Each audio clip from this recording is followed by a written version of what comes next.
नमस्ते, बाबलीज cafeteria and travelogue में आप सबका स्वागत है। उम्मीद करती हूँ आप सब अच्छे होंगे।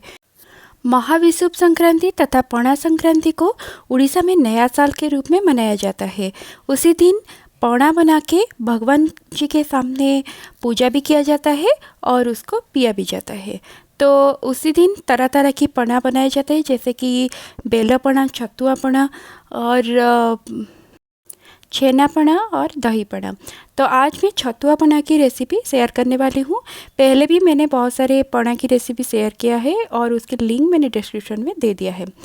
तो चलिए अभी हम पना बनाना शुरू करते हैं।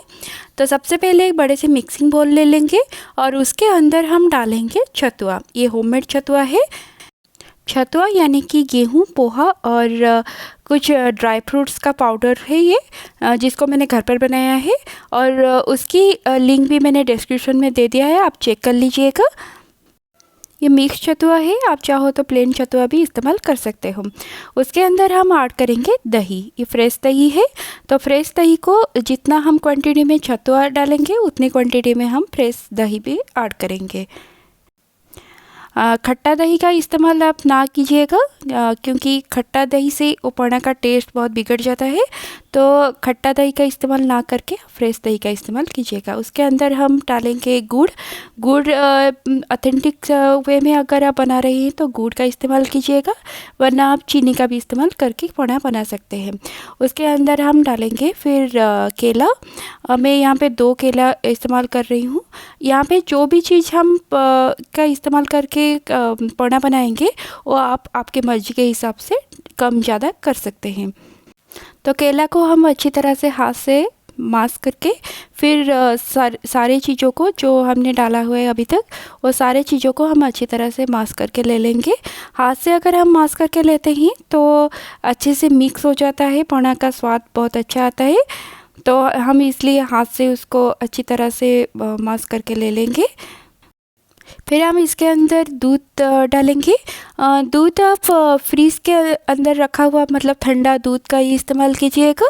और ये जो दूध है, हम अगर पूजा के लिए बना रहे हैं तो कच्चे दूध का इस्तेमाल करेंगे, और अगर पीने के लिए ऐसे ही बना रहे हैं तो आप पका हुआ दूध का भी इस्तेमाल कर सकते हैं। मैं यहाँ पे कच्चे दूध का इस्तेमाल कर रही हूँ।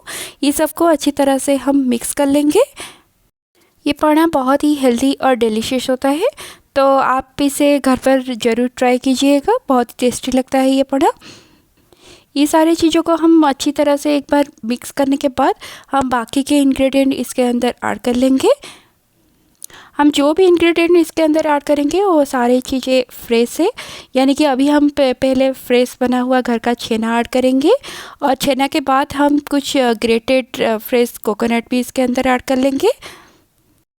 छेना और कोकोनट आपको जितना पसंद है आप उतना ही ऐड कीजिएगा।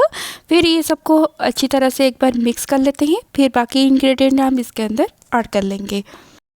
दूध आप जब इसके अंदर डाल रहे हैं तो पहले कम दूध ऐड कीजिएगा, बाद में हम ज़्यादा दूध इसके अंदर ऐड करेंगे। एक बार ये सब अच्छी तरह से मिक्स हो जाने के बाद हम इसके अंदर कुछ फ्रूट्स भी ऐड कर लेंगे। तो फ्रूट्स में आप जो फ्रूट्स आपको अच्छा लगता है आप उसको काट के ऐड कर सकते हैं, लेकिन आप आम ज़रूर ऐड कीजिएगा, चाहे वो कच्चा हो चाहे पका हुआ आम हो। और उसके साथ मैं कुछ ग्रेप्स भी काट के उसको ऐड कर रही हूँ। मैं इसके अंदर एप्पल और पोमेग्रेनेट का इस्तेमाल नहीं कर रही हूँ। अगर आप चाहो तो आप इस्तेमाल कर सकते हो, या फिर आपको जो भी फ्रूट्स चाहिए वो आप पसंद हो आप उसका इस्तेमाल कर सकते हो। उसके बाद हम इसके अंदर कुछ बूंदी ऐड कर लेंगे, और आप चाहो तो इसके अंदर रसगुल्ले का भी इस्तेमाल कर सकते हो, लेकिन मैंने छेना डाल दिया है तो इसलिए मैंने रसगुल्ला नहीं डाला है। आप अगर छेना ऐड करना ना चाहो तो आप इसके बदले रसगुल्ला का भी इस्तेमाल कर सकते हो, या फिर और कोई स्वीट्स अगर आप चाहो तो आप इसके अंदर डाल सकते हो। लेकिन पूजा के लिए छेने का इस्तेमाल किया जाता है। अगर पीने के लिए आप बना रहे हैं तो आप कोई भी स्वीट्स इस्तेमाल कर सकते हो। आप देख सकते हैं बहुत गाढ़ी है अभी हमारा, तो इसके अंदर हम और थोड़ा सा मिल्क ऐड कर लेंगे। तो हम इसका जो कंसिस्टेंसी है वो पतला रहना ज़रूरी है।